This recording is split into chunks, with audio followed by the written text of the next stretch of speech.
This is the Abaddon Planet Podcast, episode 42. I'm your host, Joel Abaddon. Thank you for joining me on this never-ending quest to figure out how to teach better. Today on the podcast is kind of the reason for the podcast. It's my mentor, Joe Dye, Hall of Fame teacher, Hall of Fame mentor, Hall of Fame coach. He is a person that means the most to me in my professional life, and I mean, I already had the interview, so you're going to hear it in just a second. I'll get to it as quickly as possible because I don't want to delay. But when I talked to him and was recalling all the different things that he said or did within his classroom, I'm writing them down. I'm like, this is what I do in my classroom, and like all the different influences that he has had on me as a professional. And the reason why to start this podcast was to share, like books and other things that I was learning about on how I was figuring out how to teach better from these different sources. But I mean, the number one source, the source of the well is right here. And been wanting to have Joe on for quite some time. Talked about him a number of times on the podcast, and,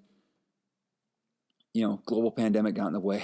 And, but finally was able to connect with him, and because he's busy. He's still busy. He's a busy guy, and still he's been in education for a long time. He's still educating, and you're going to hear about what he's up to in the conversation. But able to finally connect with him and bring him on that episode of the podcast, and it was a joy to talk with him, and I know it's going to be a joy to share it with all of you. So without further delay, here's my conversation with Joe Dye. Joe Dye, welcome to the Abaddon Planet Podcast. How are you? I'm good, Joel. Thank you so much for including an old person like myself in this podcast. Long time no see. That's right, exactly. And it's like, well, age is just a number, right? And I always feel like you always have that youthful vigor about you. Like you're always on the edge of exploring things and thinking about new ideas, and it's just a pleasure to have you on the podcast. Well, I think that's part of being a lifelong learner, Joel.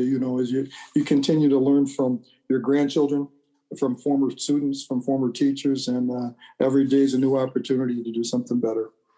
And I know we haven't talked for a while. I mean, we just talked a little while ago, about a week ago or 2 weeks ago, but before then it'd been a while. And I know that the people on this podcast and have heard me mention your name over and over again, and so like that sort of spirit of always wanting to be a learner, I think that's been ingrained from, I think my dad was always a reader, but then also just hearing you and seeing you interact in the classroom when I was a clinical I was a student teacher. Gosh, I think it's 20 years ago. I think it's 21 years ago, maybe even. Crazy to think about it. Yeah. But can you just give a little bit of background on yourself and your history in education? Sure. Well, first of all, I graduated high school in 1971, and probably the people that, had the biggest impact on myself were classroom teachers outside the scope of my family. And my dad happened to be a person that always worked second shift. And I don't know if there's a more debilitating shift than second shift so far as truly having connections with the family, because my dad would go to work, at 3 o'clock or 4 o'clock in the afternoon, work till 1 o'clock in the morning. So he was never there when we came home. And then he would be sleeping in the morning when we got up to go to school, and not through a choice, but that was just the way it was. Mm-hmm. So the people that had an impact on me happened to be teachers and coaches. And long story short, that I made a decision right away that I wanted to be in that capacity. And I had a gentleman by the name of Robert McDonald as a high school math teacher, and he was, some folks would call a grinder, but he brought mathematics to life and made mathematics real, and always had a real world app on things that he was doing. And so went to Whitewater, graduated in a grind in 3.5 years. But that was back before those folks at the university were paying professors too much money. And they would allow students like myself at that time to take 23 or 24 credits for one flat fee. Anything above 15 was free. So I did that. And then I started teaching at high school in the Fox Valley in Wisconsin and Menasha. And I'm sure that, that's not super far from Altoona. So you've got some connection with it in some across form. 29. That's right. Yeah, exactly. And that was always the barometer.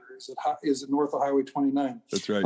But the bottom line is, being in the classroom early on, one of the persons that it affected me was a gentleman that I had as a high school counselor. His name was Dick Davies. And I thought, you know what, I need to be a better listener. And I know to this day that my wife would tell me that I'm not a good listener. However, in the spirit of trying to become a better listener and to hear students and hear parents and hear administrators and colleagues, I decided I'd get my master's in counseling. And I don't know that I ever really, Joel, had any aspirations to go into the counseling, but I knew I needed to be a better listener. And even to this day, I just finished reading Gladwell's book, Talking to Strangers. I just think that if we as classroom instructors can do anything, we want to light fires for kids and for our colleagues, and we want to be better listeners. And just like, I had a little apprehension coming into the Zoom meeting today, whether it be my first year and my first lesson rolling out a new school year with students.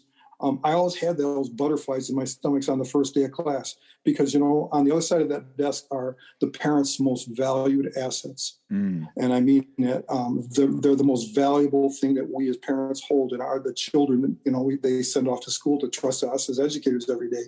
And you know what? I know that they felt like they were talking to strangers. And you can probably recall one of the first activities we did is I have students draw a car. And, boom, well, here we go. We get the side view of a car. And I said, well, okay, I'm the bird, and I'm going to give you the bird's eye view so that I can make my dropping. Or I'm a mechanic, and I'm going to give you the lift view where I'm underneath your car looking at it. So the biggest thing is, I think, talking to strangers, and that reaffirmed for me when I read it the other day is, I just think that we need to be great listeners and great communicators in the classroom. And that's kind of where I am today. I have a wife that was a educator, and she had her own preschool for multiple years. And my daughter is the policy director for Governor Evers here in Wisconsin, and my son and his wife both work as educators in a nearby district. Yeah. And, and I don't want to skip over too. I mean, a big part of your life as a teacher too was as a coach. And I know we're going to talk about this, about how you keep those separate, but could you give a little bit of background on your coaching experience as well? Well, I certainly will, and I think, Joel, and I think you probably put a qualifier, because in some form, to try and keep it separate. And one of the things that I always felt is that, athletics and participation in athletics is not necessarily everybody's cup of tea. Mm-hmm. And it's not the reason that the students walk through my door and into the classroom when I was at Menasha, or whether I was at Parker High School. So I never, ever put those things up in my room. There was never clippings about football or clippings about track and field, because the bottom line is our goal, I think, is to light fires. I mean, very seriously, mm-hmm. And whether that fire for a student is robotics, whether that fire for a student is coding, whether that fire for a student is music, or whether that fire for a student is athletics or the theater. I mean, the bottom line is we simply want our kids to get a hook into something good so that they can drill down a little bit deeper and say, oh man, maybe this is something I want to do for my life, And, I think, AAA has kind of in some form become antiquated. I guarantee that Joel Amadon, when he was growing up in Altoona, Wisconsin, never ever saw himself as a person that was be sitting in a cubicle hosting a podcast on behalf of Ole Miss Education. That's right. And the bottom line, and so I think the thing is that we light fires enough so that, unfortunately, lighting fires is not probably a good term to use right now in our country with so many wildfires that we have. Mm-hmm. But when we light fires, those fires burn. And the hotter the passion is, the more it flames, and students really take themselves to places that they never, ever anticipated. So when you talk about athletics, and because your student taught at our place, is that athletics are a huge, huge part of what we do. Mm-hmm. And as recent as yesterday, I was out for a walk, and I ran into one of our former players and former students, and he's now a pharmacist here in a nearby locale. Oh, wow. And he just said to me, he said, the things that I learned by participating in athletics was, to treat people right, to be respectful, and the concept of teamwork and hard work and perseverance and paying off. And I think that we all want students in our classroom to have those aspirations. And instead of posting on the star, hey, great work, hey, it's clear to me, hey, Joel, that you really put in a lot of effort on this, and you've drilled down, and you've gotten to some really interesting questions about what you want to ask yourself about your future. And he said to me, he says, had it not been for just a chance encounter, me walking by your classroom one time after school, and we were talking about, and he says, oh, I was so enthralled with athletics. And he says, I would have stuck in that path and possibly done something that I don't think I would nearly be as happy as I am today. And right now he's a pharmacist, and he's putting his intellect and his ability into good use. Yeah, absolutely. It is like thinking about the sports that you were a part of, like, football and track, like two of the largest participatory sports. And yet, yeah, seeing that as a way to build those relationships with kids, and then seeing those relationships are what you brought into the classroom, but not necessarily like there was never any, hey, Coach Dye in the school building. It was Mr. Dye, but those relationships are still there. And then those relationships connected to other so it's like this network that could extend across a school. That was pretty cool to see from someone who is just beginning his career in education. Well, and I think I appreciate you saying that, Joel. And it was never to me about whether it was Coach Dye or Mr. Dye, because I want that student that's sitting and he or she has their cheeks in the seats of the desk in the classroom. I want that student to be as excited about coming to class, because I do think, and I had the good fortune of, as I said, of being a father of two children. And if you go back and look at Cruella de Vil, I never wanted our kids, whether it be in football or in track and field, or most importantly in the classroom, I didn't want them to feel like they had to bring an umbrella to class, because, there was going to be a black storm that was going to come and strike somebody down at any given time. Because the worst thing that we can do as educators is prompt a learner to lose dignity in front of his or her peers. Yeah. Well, and then seeing like how, this is just, it's bringing me back. Cause like, seeing the first day of class. So just a little bit of background in our relationship is, so I was a student teacher. I was in my first, so at Madison, you did 2 rounds of student teaching, full semester. And so I was in my first semester of full round of student teaching. It was going to happen in the fall of 2000, right? It was fall of 2000. Yes. Mm-hmm. Yeah. Fall of 2000. Yes. And we can remember that because that also is the semester that 9/11 happened, and we had some other events that happened that made that kind of it's some traumatic things that occurred. But at the same time, so I was going to be going to student teaching. I was getting my assignment, I believe in the spring. I was getting it in the spring of 2000. I was getting my assignment from Dr. Meg Meyer from the University of Wisconsin. She said, I've got a position for you. It's going to be in Janesville, Wisconsin with Mr. Joe Dye. And I'm like, Janesville? That was like a 45-minute drive. I'm like, oh my gosh. And she's like, and I'm like, and I was mad. I was really mad, Joe. I was like, I don't want to go drive let's pay for gas. I'm not getting paid for this thing. Like, this is going to be tough. And exactly. And she's like, no, this is what you should do. Trust me. This is the best position. And Meg and I became very good friends after this too. But I was a little upset. And then I called you and you said, it's 41 minutes from downtown to Parker High School. You'll be just fine. Yeah. And there it started, I think, at true. our first phone call. But like having that student teacher relationship then from, I think whenever I started and I told you I wanted to be interested in coaching, and you welcomed me open arms for whatever I wanted to do there. I think I did the preseason. I think there was a camp that could happen ahead of time where I think the pay was to go to the prime quarter and cook your own steak, which was an adventure all in itself. And then exactly. And then having the whole semester through the season, a very successful football season, to be able to experience that, but then also just to be able to experience teaching some geometry. I got to teach geometry with you for that semester. And it was just, overall, just tons of experiences that I still draw from. And so that's kind of the background of it of our relationship. But just thinking about all the different things that we went through during that semester, or at least, from my perspective, and I know you had a lot of student teachers, but for me, it was one of the most meaningful things that could have happened in my beginning. And I felt prepared. And the thing is, that was a successful student teaching, because after that, I didn't do another student teaching. Actually, I took on an internship where I took on more responsibility because I felt like I was prepared to do that after being in your classroom.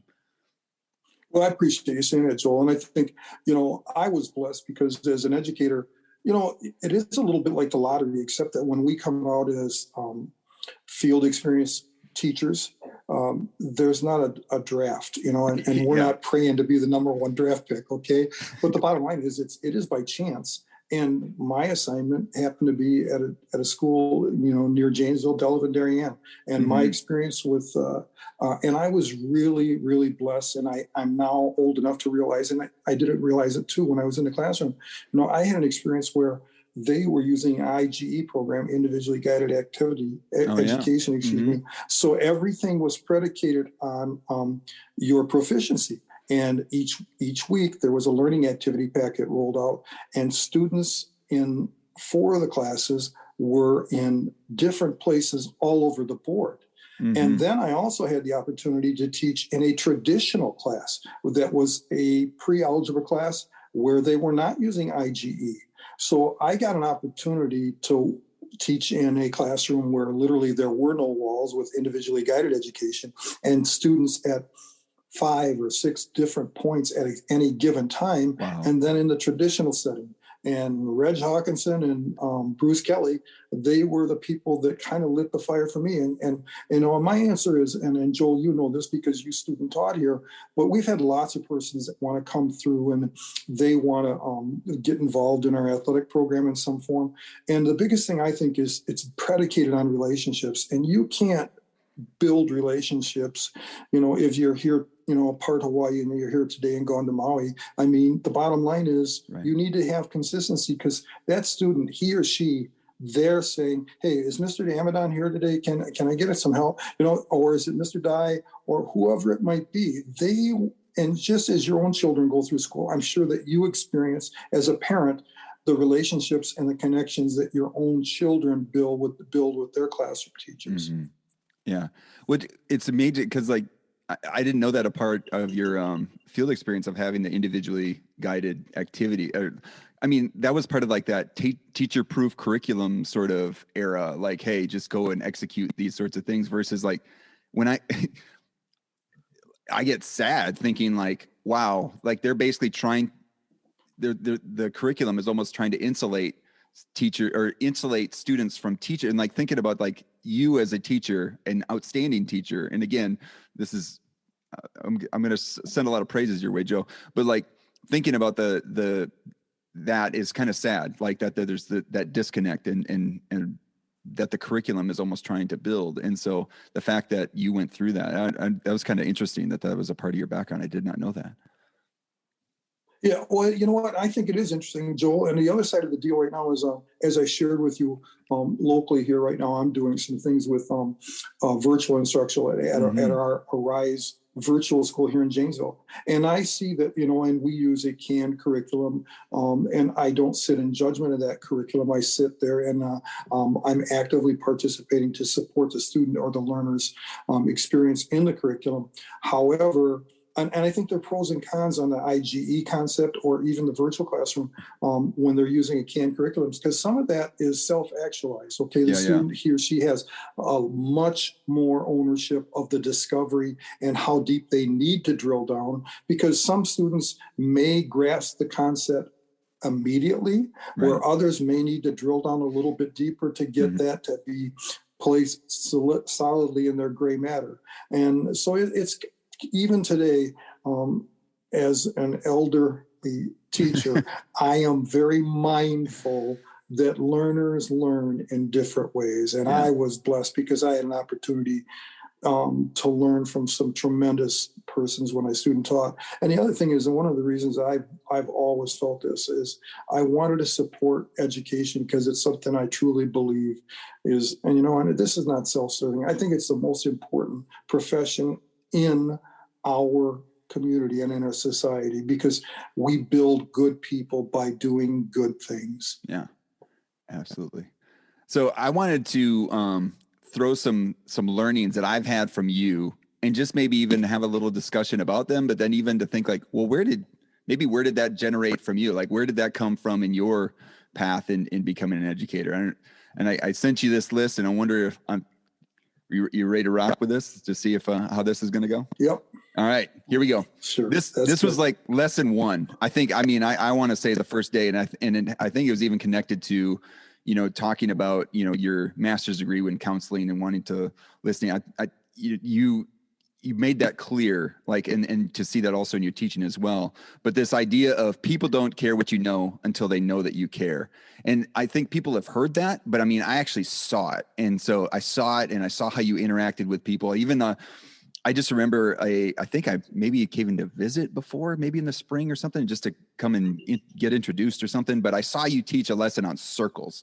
And I remember you're talking about the pizza shop and then going to the pizza shop. And then you were having discussions with people like, oh, I saw your mom at the pizza. Like, what kind of pizza you get? Pepperoni? You like pepper? And like, just all these, like, it was like you're having discussions with everyone all at once and like showing them that you're a part of the community and you saw them in the community, you see their parents, you know who they are. And like and then it's like, well, of course they're going to want to know the formula for the circumference. And it's like you've built that conduit of relationship with them already. And I don't know. So that idea of people don't care what you know until they know that you care. Where did that come from, Joe? Like, where did you start like with that mantra? Well, I really believe that it comes from the fact that, one of the persons that I was blessed to be around, he told me that when you get involved in education, and he happened to be a very successful coach, and he says, you get involved in education and you get involved in coaching. So the bottom line is, I think you always need to ask yourself, how is it you would want your own child supported? And boy, oh boy, oh boy, and I said, you know what? We all hope that every one of our learners goes home at the end of the day to a family and to a group of persons that are caring guardians or caring parents, and they truly, truly care about them. And the bottom line is, that to me is what it's about, and I'll even liken this, okay? When our children learn to ride bicycles, they typically start with training wheels. Then they might progress to mom or dad jogging along behind them, holding on the back of the seat. And then, ultimately we take the training wheels off. But we don't just put them on the top of the hill and push them through the apple orchard and say, good luck,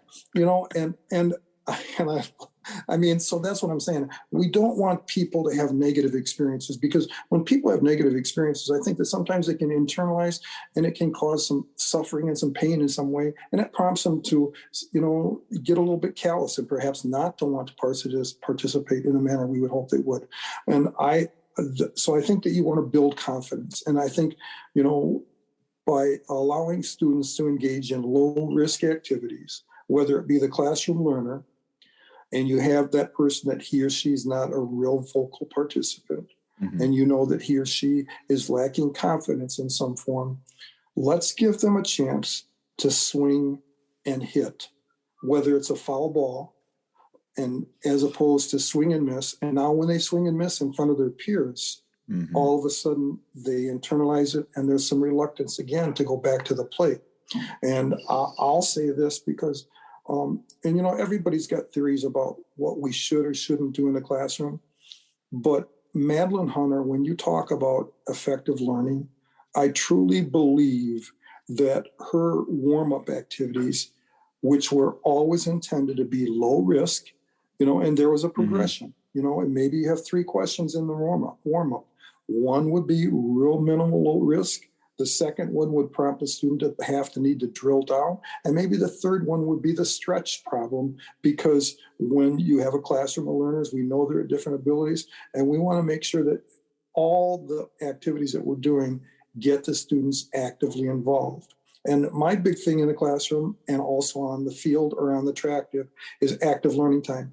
If I get 45 minutes in the classroom and I get 180 times 45 minutes, I think that's about 8,100 minutes for the year. Am I going to waste 100 of those minutes? And the bottom line is, I just think that we want kids to feel that you care for them by getting them meaningful activities, to have students engage in mindless drill work. And I think there's a time and place for drill work, but I'd rather have that as a guided practice or an independent practice. And that's not going to be the crux of how we're going to construct lessons. Yeah. And I think about you're talking about all the different ways to help them, see some success. And I remember all the different ways that we operated in the classroom when I was in there. So like there was the sort of rows and columns lecture format for, a little bit, but it was more of an interactive sort of thing where you'd go through and do some problems together. But then there was like, hey, we're going to get in small groups. Hey, make the smallest footprint with your 4 desks, and let's going to do some activities that way. And then this was kind of where we would go to the computer lab and do some geometry sketchpad where they would make some constructions. And you think about all the different ways that kids could have been successful in any of those different environments. I mean, it's like open up all these different access points for them to like see success or get access to the same content, use it either in the small groups, in the whole class, or in the computer lab. And I mean, and those were consistently a part of the routine. It was pretty cool to see that. It was almost like to think of like, oh, this space is dynamic, right? That there's different things that we're going to do all around the same content. And like, how did that, is that an expression of what you're saying here, Joe? Or like, how did that come to be, that sort of dynamic classroom environment? Well, I think without a doubt, and I think that, and I wish I could live forever and I could teach forever, because I think I'm a better teacher today than I was in year one. And I think I probably shared this with you, Joel. One of the first things that happened when I was a field experience teacher at UW-Whitewater was I happened to be in a classroom, and Dr. McCurrett came in, and he was going to observe, and so I've always got the butterflies going. And we have a student who's, and I learned early on that when students aren't on task and you prompt them to be disconnected, and you say, okay, I'm going to discipline that student and he or she in front of their peers. And I hear chalk on the backboard. I'm doing my lesson, and there's a student that has not necessarily been on task, and now there's chalk on the backboard. And Dr. McCurrett, this is my first day getting observed. The student writes on the backboard, "This class sucks." And, I didn't think that was in Carnegie's book about how to win friends and influence people as a positive. So I went back and I simply talked to the young person. I said, you know what? I said, I really kind of need you not to do that right now. You know what? But, whose fault it was that he was back there and in proximity to put the chalk to the board and, to write a demeaning comment. It was my fault. Mm-hmm. You know what? The student wasn't connected.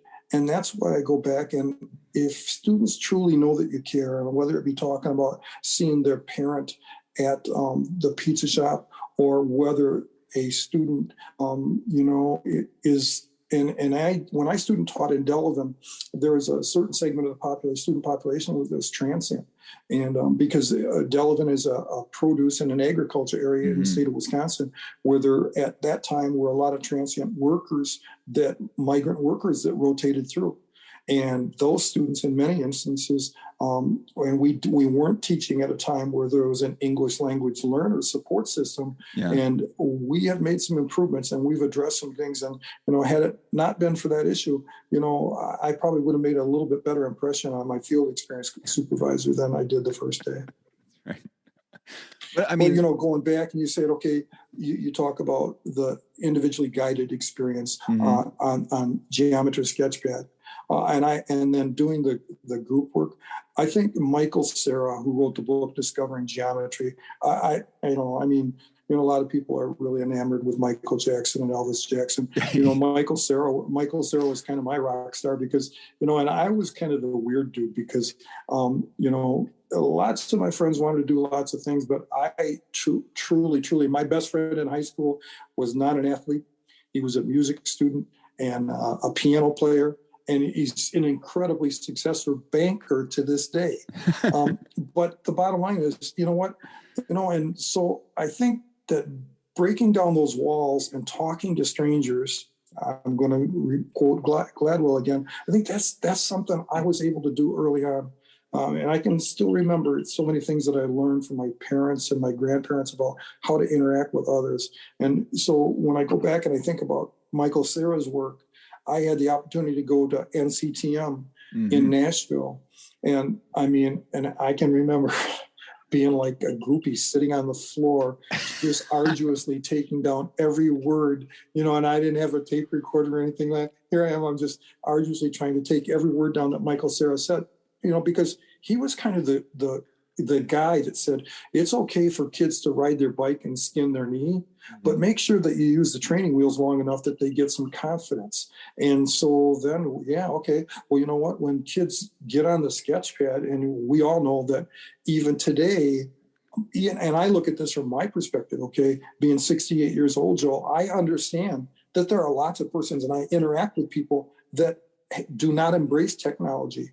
And you know what? The bottom line is, like from Shawshank Redemption, get busy living or get busy dying. And my answer is I want to learn as much about technology as I can so that I can be a productive member of society down the road. And I want to continue to do that, so I'm blessed to have connections with people like you. I mean that sincerely, because just like I told my pharmacist, the pharmacist that I talked to yesterday, how proud of him I am. I'm just so proud of who you are as a person, because I know what your moral fiber is, and you're a good person, and good people can do great things, and because we truly, truly care about kids.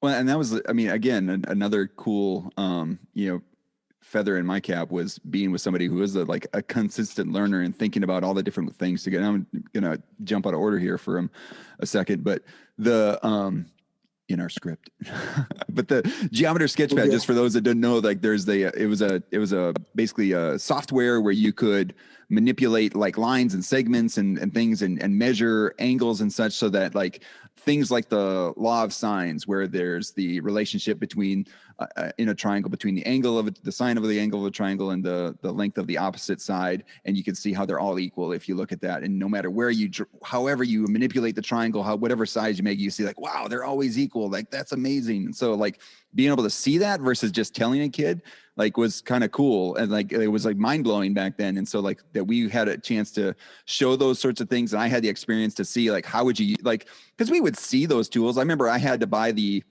$400 TI 8092 Plus or something like that.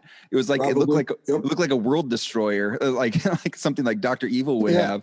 And I remember having to buy that. I'm thinking oh, we had to learn all this stuff on him. I'm there's no way I'm ever going to be in a classroom where kids are going to have these. What am I doing here? But then seeing how that same stuff that I learned was actually could be done within a lab at a school, and with, computers and things, and how you incorporate into your lesson. It was oh, this is reality. This isn't some make-believe sort of thing. This is actually something that I can actually do.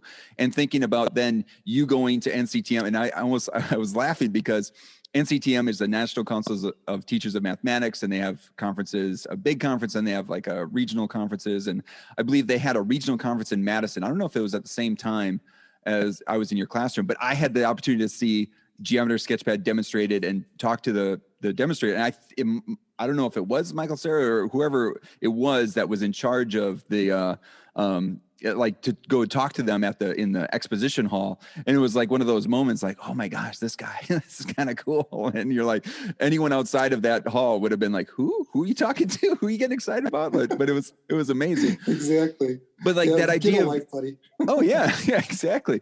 But I saw that in how you did things. Just that being a good teacher is about being a good learner, and seeing how you demonstrated that with the jumping in technology. After we talked, and after I'd been teaching for a while and I went back to grad school, I would have you come in and talk to my methods class. And that's when smart boards became the rage. And you came in and you were rocking the smart board in my classroom and showing them what you did. And I don't know, that whole idea of diving into this stuff, because, well, why not? Right. That's what we're supposed to do. I don't know, that sort of mentality seeps through you all the time. Even now you're talking about you're using Google Meet. Now we're into Zoom and all this sort of stuff in order to think about how to teach. I don't know. How do you keep that fire going, Joe? Well, I think the bottom line is because you always have to ask yourself, is there a better way to do it? And and we were blessed, Joel, as you know, because we had some level of success on the football field and on the track. And we were blessed because we had great kids. But the bottom line is, lots of, and trust me, I'm not going to anoint Bill Belichick the king, but I will say that Bill Belichick has done it better than anybody at the professional level. Nick Saban has done it better than anybody at the collegiate level. And now I know that this is playing in the SEC country, so I won't say anything beyond that. But I will say this. You know what? How do people continue to grow and maintain a level of excellence by asking themselves, okay, we're doing this pretty well. Is there something that we can do better? Is there something that we can do that will facilitate that student being willing to step out of their comfort zone? And I think the one thing, whether it be Sketchpad or whether it be the TI 92 Plus, which I laugh about because it was like almost the size of a Sega game system. Yeah. But even today, embracing Zoom, embracing WebEx, embracing Google Meet, and then would you have ever thought that you and I could be independent of one another as teachers or as colleagues, and all of a sudden, and now people talk about graphing, and how about Desmos? We use Desmos. And the things and all. Now I can go download that, use it of the free version, and I can say, oh, okay, now I can help that student, or whether we're doing something and we use Cami to do a lot of things to facilitate markings when we're exploring. Because I think the real deal is that when we were using the group cooperative learning, where each student, he or she had a role assigned to them, and whether we were in the lab and we were using in some form in the lab, to me, that was coolest because we got to be the chemistry teachers for a while because we were doing inductive discovery. And, and you assigned the role of, okay, you're going to be the facilitator, you're going to be the spokesperson, you're going to be the group manager. So each student, he or she has roles. And I think to me, that's what it's about, making sure that we want to continue, when you were here, but we have a shirt, I have a shirt from when I was coaching, and it says, on the back of the shirt, it says better than yesterday. And if we as parents and if we as people think that, every day I get out of bed that I can be better today than I was yesterday, that's a pretty good way to send a positive message to young people. And in a world where there's far too much negativism, I think we have a responsibility to make people feel like, you know what, I got a chance. I'm not going to swing and miss in Mr. Amadon's class. I'm not going to swing in Ms. Johnson's class. I'm not going to swing and miss in Ms. Zarnowski's class or whomever it might be. Just continue to be willing to build relationships so that you give kids enough confidence that if they swing and miss, they don't want to go back and sit on the bench. Yeah, I like those mantras that you had that were on the shirts and the shorts that were at for the practice. In my year, it was work hard, work together, which I love too. That's another good one.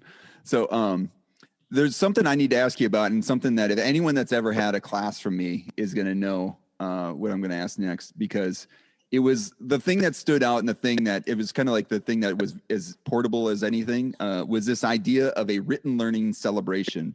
Can you tell people what a written learning celebration is? Oh boy, the number of times early on in my career that I would have parents or students say, well, I love the math class, but my child, and the mom or dad would say to me, or grandma in some instances, my child has, and my learner has test anxiety. And the bottom line is, it's just like, and particularly in a highly technical event, like in the throws or the jumps or the vault in track and field, the tighter and more amped up a person gets, sometimes the more inhibited they are to use the real assets that they have. And I think that, and I know, and I don't know, it just came to me one day,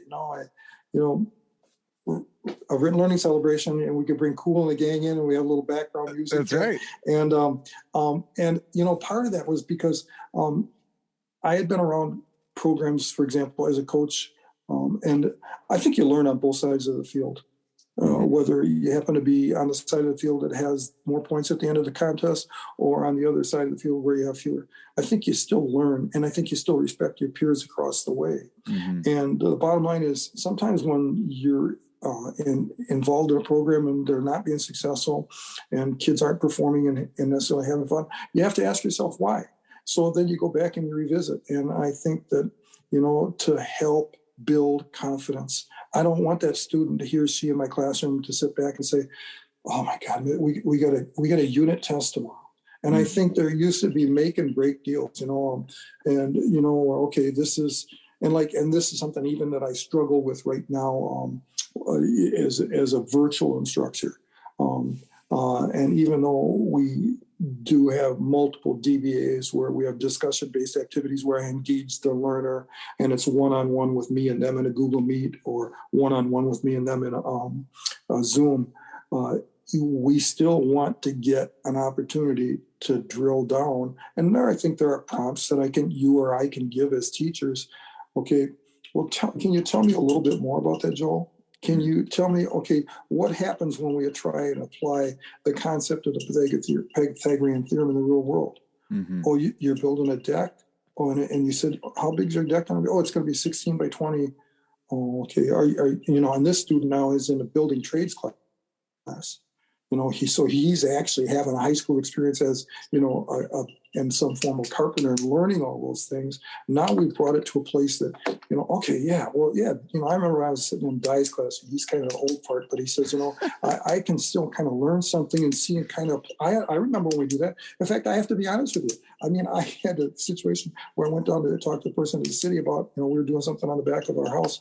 And they said, yeah, I remember when I had you in class, and said, yeah, this is the Pythagorean theorem. He says, that's what you have to use. So I just think, written learning celebrations, I think the bottom line is, and the other thing is, we are not intended to be rote individuals, just sitting there, not interacting with one another. Why not just take a deep breath, relax? It's like the person that he or she's going in for an MRI, okay, just relax as you go in the tube. I don't want the student to feel that he or she has the tube experience where they're secluded. I want them to know that, if they swing and miss, and I think that's one of the best things I learned as I progressed in education, which might be also directly proportional to the amount of gray hair that I had. But as I looked, if a student swings and misses, do they get another chance? They do in baseball. Yeah. And I don't find that mentality where, you are relegated or taken out of the contest after you swing and miss. So why wouldn't we give that student that? And here's the deal, Joel, if you or a loved one needs to have life-saving surgery in some form, what do you want? You want a person that's going to be nurturing, and you want them to have demonstrated proficiency and mastery at the necessary things to perform it in the safest manner possible. And to me, if I have a cardiac and I go into cardiac arrest, heaven forbid, I hope that the person that comes to tend to my needs has demonstrated mastery. And if he or she passed their boards on the first test or on the fourth time around, I don't care, because at that time, I'm the person that's in need. That's and right. The person that sometimes, and I have many, because I've taught long enough, I'm old enough that I have many former students that are in the medical field, and some of them have passed their MCATs the first time, and some of them haven't. And you know what? And I think back when my father became very ill and was in a hospital, I happened to be in a hospital in Beloit. I'm visiting my dad, and in walks a student that was the valedictorian at Parker High School. And he's in the med guard, and he's working as a nurse's aide. And I know that he had graduated from UW Stevens Point, and he said, yeah, he says, obviously I'm waiting to get, into med school. And he says, my mom's a cardiac nurse. And you know what she told me? She told me that if I'm going to be a cardiac nurse, she said that I need to understand all the roles that different persons have in the medical community. And I thought, what an interesting perspective. Yeah. And it goes back, and I think in some form, talking to strangers. How is it that we make strangers feel welcome and we dignify their presence? And Joel, and you know this because I believe this forever.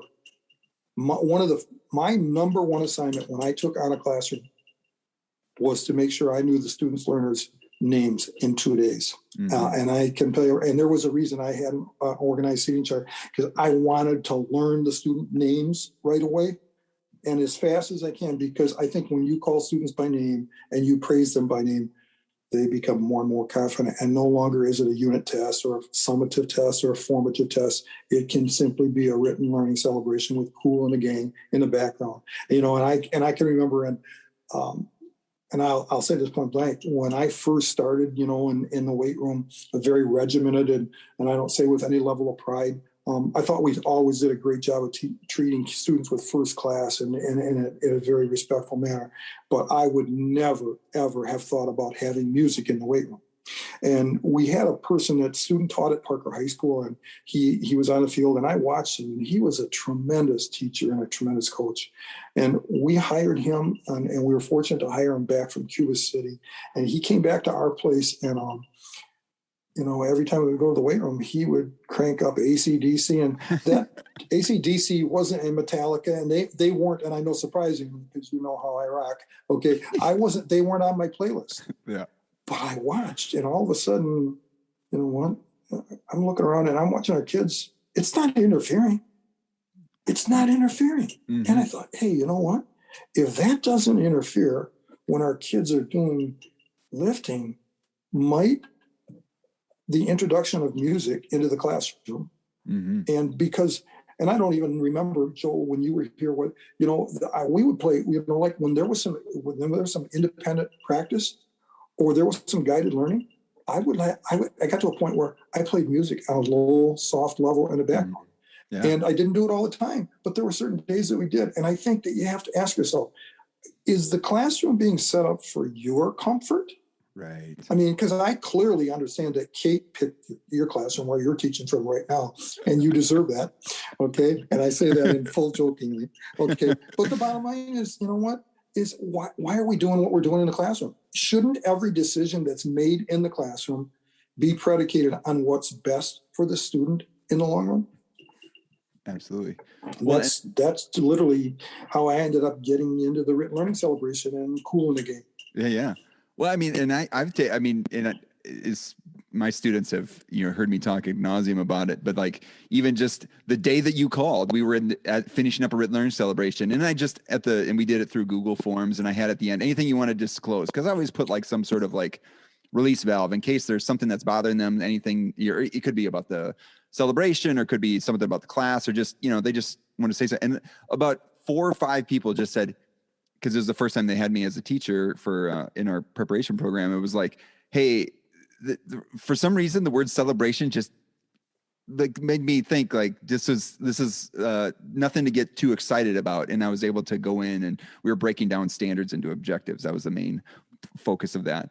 But it got me to think and something I've been saying over and over again is like, celebration is kind of an extension of your people don't care what you know until they know that you care. Like, right.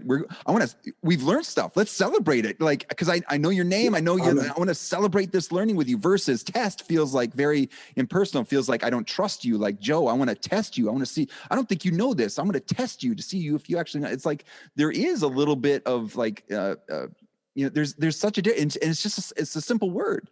And like, cause there really wasn't anything different. You just, hey, where it says test at the top, let's change that to written learning celebration. And it's like, there's a little bit different. But then even what I took to it as well, and I kind of ran with it a little bit, was, okay, if I'm going to do standards-based grading, let's see where you at on these objectives, and we can celebrate what you have. And then the other ones, hey, we'll take, like you said, we're going to take another swing at them. And so those sorts of, that mentality, I mean, that's a plant that has grown. That's a seed that was planted for me along during my student teaching that just, I keep thinking about and I keep using now. And guess what? You're like a 3rd or 4th generation. Like, I know that some of my teachers who are out in the field are having celebrations too. So it's like, it's this idea. It's like, it's everywhere. Well, you know what? And I think that we all, and myself included, we all have things that we need to help us feel loved, to feel supported. And I can think back, Joel, because this happened after you were at our place. We had a gentleman who's now a superintendent in a nearby school district, and he happened to be a partner of mine as he was supervising the math department. Mm-hmm. And this was about the time that state assessments were being kind of pushed across. Yeah. And there was lots of angst by classroom teachers and some of my colleagues. Now they're going to keep score. And my answer was, well, they keep score every Friday night while we're on the field. And, they're going to post that score the next day in the paper. And that is considerably less important than whether or not my classroom students are being successful in securing standards. And I can tell you this point blank, in 46 years in this business, never once has anybody come up to me and said, hey, how are your geometry students going to be next year? Do you think they're going to be good with Pythagoras? How do you think they're going to handle that unit on similarity and transformations? Yet not once, when I've been out to dinner with my family, they not once did anybody come up to that. Hey, but we got a lot of this. Hey, how are you guys going to be this fall? How's the tracking? Are you going to get a 4x4 to the state meet? I got a lot of those, but not the other. And so long story short, this person who's working with me says, state assessment is coming. And I said, well, he said, what are we going to do to address it? And I said, well, bottom line is we need to do a lot more formative assessments. We need to get feedback on where our students at on the particular formative assessments. And we need to find out what are the standards that our students have secured? What are the standards that we're swinging and missing? And in some instances, we need to do it where that student, he or she, is not threatened. So what we did, and Joel, I'm at that point blank, I've been blessed. You referenced the smart board. Kathy Boguszewski, who was the tech person in our district at that time, she came to me one time and she said, hey, would you be interested in having a smart board? And I said, yeah, well, could you get me a Cadillac at the same time? And she said, no, I can't get you the Cadillac. But she says the smart board is a Cadillac for so far as technology is concerned in the classroom. So and I was the first person in Janesville and subsequently taught fellow teachers here in Janesville. I don't want to say taught. I facilitated workshops for their exploration and introduction to the smart board. So when I talked to Dr. Keyser, I said, what I'd like to do, and how big our department was. We had about 14 people in it at this time. And I said, I want to be able to get instant feedback. And so what we did is we got Centios. Mm-hmm. Okay, and I'm sure you're familiar with Centios. Okay, and I know that's antiquated now, but I'm just trying to make the point of how we did it. And we went and we met as a department, spent 2 weeks in the summer, and we put together formatives and summatives. And we went through this and we took the assessments, and every student, he or she, was on the Centio, and boom. So instantly we'd take all the data, and there were, at that time, I think there were 10 different persons teaching geometry. And I can say this point blank, I think one of the worst things that happened in classrooms when the first schools were built was they put walls up between teachers. Yeah. Okay, so what happens when walls go up in between teachers? It inhibits, it doesn't have to prohibit, but it does inhibit interaction between colleagues who we all want to be successful because we're on the same team, we're in the same school. Yeah. However, but now teachers are going to be graded. You know what? And we might base it on merit pay. And if teacher A is knocking it out of the park and teacher B, who has a different, has a different group of students, might not be knocking it out of the park. So right away, people in some form of threat. So the first thing we did is we got all of it. And then we had 10 teachers, and they would all submit their data to me, because as the department chair, I would then facilitate it. I would manage the data. And we'd take, and typically formatives were only like 10 questions. And every question for every learner, we knew, as we had planned during our workshop that summer, what the standard was that this question was tied to. Mm-hmm. So then we could say, question 3, our students performed at 94%. Question 7, our students, 17% of our students got this question right. So what is the place that we need to drill down, deeper? And we would go back and we would build our next summative, or those students that swung and missed, Joel, if that person that takes the MCATs, if they don't succeed on the first time, they can take it a second, they can take it a third. Mm-hmm. So long as they pay the money. We love to pay the money. Yeah. But the bottom line is, as a classroom teacher early on in my education, I didn't give students retakes. And I thought, wait a minute, that's not what I'm doing in football. That's not what I'm doing in track and field. If you demonstrate to me that you can't do it yet, then we're going to nurture you and support you till you get to the point that you can do it. And the first thing that happened was, so we started getting good data back, and we made great gains because we were addressing it. Mm-hmm. However, it started in some form polarizing some of our department members, because now everybody saw everybody's performance. So I said, okay, talk with Dr. Kaiser. I said, you know what we're going to do? I said, when I roll out the data to all the teachers, I'm not going to personalize it. I am not going to personalize. We took teacher names off and we rolled out the data. And now when what we did is those teachers individually, we were all charged with, okay, whoever the students are that demonstrated, then we would go back and we created a bank of questions. And we said, these are the ones that go back and address standard. This one goes back and addresses this standard. And we let students spiral and go back. And we made great gains in our testing. And the bottom line is it was another way for us to get immediate feedback. Because I think, all of us as educators need to use database decision-making. And whatever we can do to help our kids build confidence. And the thing that happened, I talk about kids, but when we started not rolling it out by teacher, it was a completely different discussion. Yeah. Because I wasn't sitting there trying to protect or defend the performance of my students. Yeah, it's just I want what's best. I mean, it gets back to what are we here for, right? We're here for the learning of our students, and also too that whole idea of we're all going to get better, right? At the same time, if we can focus in on this sort of. Yeah, exactly. Well, and I know that I told you 45 minutes. We're way over 45 minutes, but I do have two more questions. If you give me time for two more questions, so Yep, we're good. Okay, good. So. Just knowing how you've had all this perspective as a department chair, as a teacher, as a coach, and even thinking about you're talking about facility work, like a teacher of teachers. And so thinking about that, what advice do you have for those that are entering into the profession, either as a teacher, as a coach, as even a teacher of teachers, or even too, have all this experience as a parent as well too, is what advice do you have for teaching in general?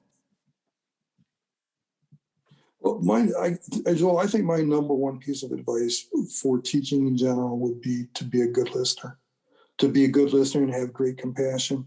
And I'm not misrepresenting this in any way, shape, or form. I can remember being at University of Wisconsin at Whitewater. It was in the first century. And I was there, and I had taken public speaking, two times. Dropped the class because, Joel, I could not get up and talk in front of people. I had incredible anxiety. And my wife doesn't believe that, by the way. It's hard for me to believe that too, Joe. Not being able to get up and yeah, but that is the gospel truth. And I can remember sitting down and talking with my advisor, Dr. Tom Wilcox, and Dr. Wilcox said to me, he says, Joe, this is your third time into the public speaking class. He says, and if you're not able to finish the course on public speaking, he said, I truly believe that you're not going to be allowed to stay in the School of Education, so you're going to need to revisit that. And I got through it. Okay, but I got through it because, number one, there was a sense of urgency. And number two, it was something I knew that I wanted to do. And this is heresy in some form. A piece of advice, I'll go back and say, you know what? And Joel, I think you and I may have had this conversation, but I think one of the things that we do when people declare themselves as math majors, what does it mean to be a math major?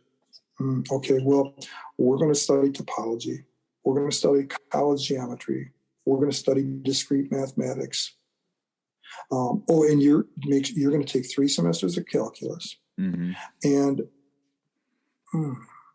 you're going to take number theory. Yeah, you're going to take number theory too. Mm-hmm. And you know what, Joel, tell me what any of those have to do with being an effective teacher in the classroom. So far as our secondary math curriculum is concerned, I, for one, and I'm saying this point blank, I use this term QTR, quality time remaining. If I get to be 80 years old, and I was born in the right year, I get 29,200 days. And if I get to have 29,200 days, just like I talk to my student teachers about active learning time, I don't want to misuse one of these days. Mm-hmm. So with that having been said, why would I want to take a person who has committed themselves to being a teacher and perhaps have them, and I do believe that we need breadth, but I do also think that sometimes the education component, and I don't know, because I'm not there at Ole Miss or that closely aligned with what is happening currently at Madison. I think we need to focus on what are the best methods that we can, and I don't want to say give, that we can expose our learners to as field experience participants so that they can make the decisions for what works best for them. Because, and I don't know if it was you, and I think it was you, talking about giving kids a toolbox.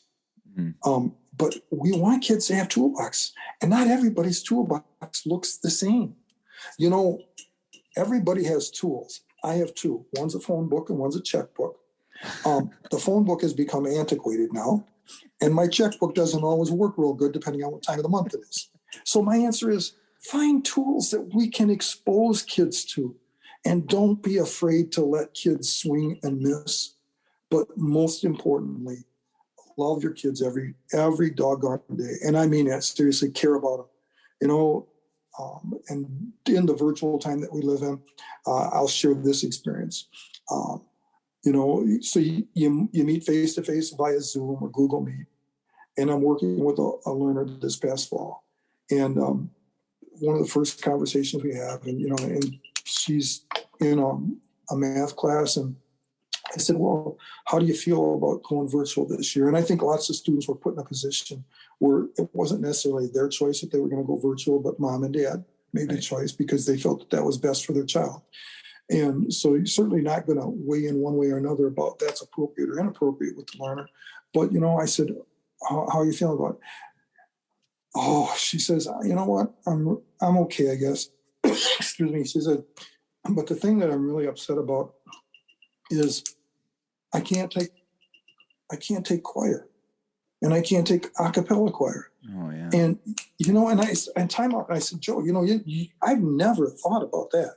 I've never thought about what the student wasn't getting as far as the choir and that concern. Yeah. And even so, everything that happens in our world, and I think as guardians of our children and guardians of our future in some form, we need to think about what is that ripple effect where the pebble drops into the water.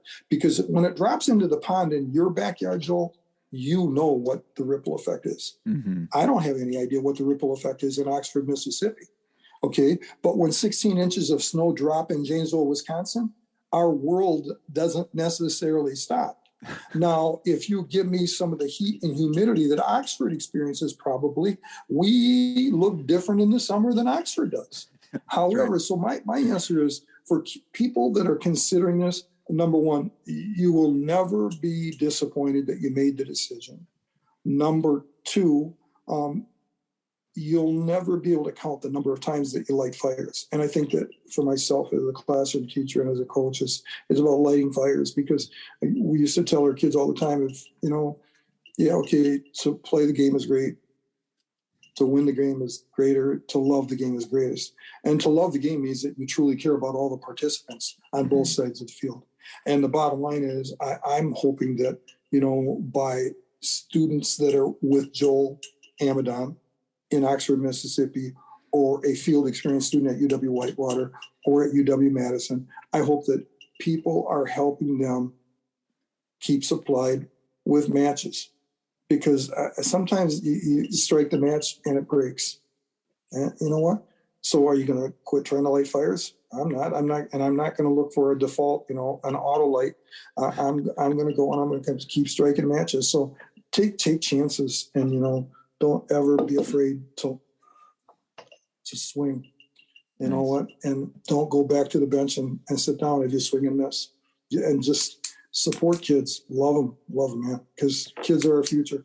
And, and I'm sure that you understand it, Joel, and you appreciate that not only as a professor, however, but as a parent.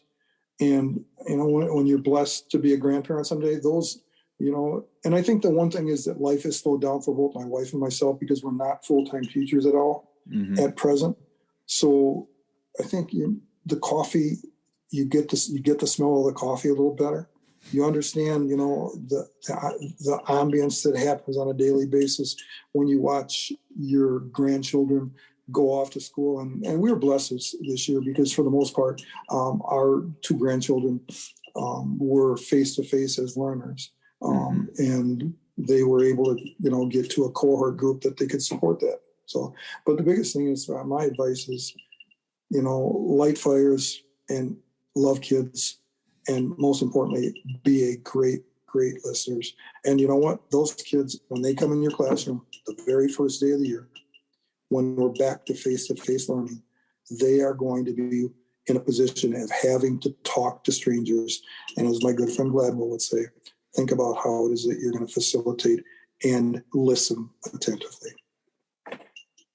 Well, that sounds like a great message to end on. I know that I just was processing through my head a little bit on my dissertation topic was on teaching math as agape, or considering what does it look like to teach math as an act of unconditional love. And I remember when I finally came up, coined or whatever, thought of that, and is like, someone said, well, what does that look like? And, and I was during a little bit like looking back at my notes that I just took about our conversation and thinking all the different things, all the different points that I was trying to, feebly make in that dissertation, and looking at all the different things that you mentioned, Joe. And it's looking at like, there's such an alignment there. And it's like, well, okay, go to Joe Dye's classroom. That's kind of what it looks like. And so thank you for being an example. Thank you for sharing your expertise. And I'm just so glad that we got this down and we can share it with others. Hey, Joel, I appreciate it. It was great talking with you. You make today a great day, and stay well. Thank you, Joe. There you go. That's a little a slice of Joe. It's something I never get enough of talking with him about just teaching and just what he's up to.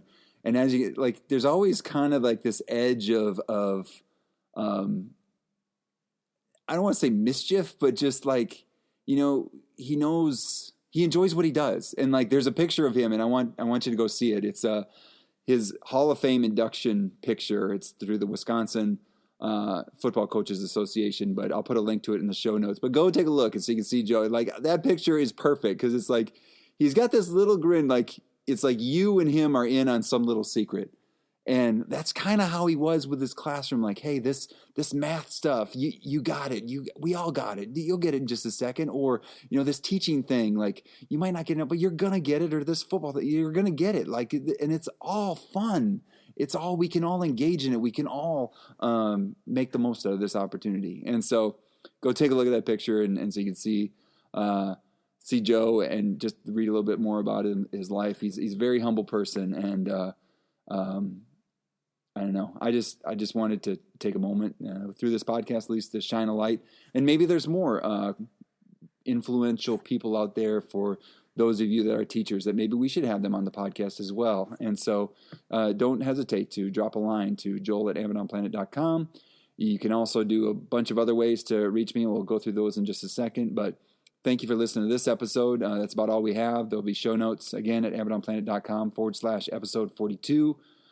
If you're looking for ways to support the podcast, you can subscribe, rate, and review. That would be great. You can also subscribe to the Abaddon Planet download, which will post updates and other resources that we find that might help folks to teach better. But updates from Abaddon Planet will come from there. And you can sign up for the Abaddon Planet download by going to abaddonplanet.com. There's various buttons to join the email list. You can also follow at Abaddon Planet on Instagram, Twitter, LinkedIn, or like the Abaddon Planet Facebook page. That's also a place where you can connect with me to maybe share some other things that you're learning about or that you're learning in order to help you figure out how to teach better. I'd love to hear those things. You can also check out the Abaddon Planet store, Abaddon Planet Bookshop. Links in the footer at abaddonplanet.com, where your purchases support the production costs of the podcast. Again, thank you for taking the time to listen to this episode of the Abaddon Planet podcast. We know that time is your most valuable resource, so we really appreciate it. Also, thanks to Joe for sharing his time and expertise. Hopefully we get him on again. Maybe we'll talk about that Malcolm Gladwell book that he talked about, referenced many times in this episode. Also, thanks to Matt Mifflin for the music in this episode. And finally, thank you to all of you out there who are seeking to teach better and be the good in the world by investing in the lives of others. This world is a better place because you have decided to use the gifts you have been given to serve others. Thank you for all that you do. Peace.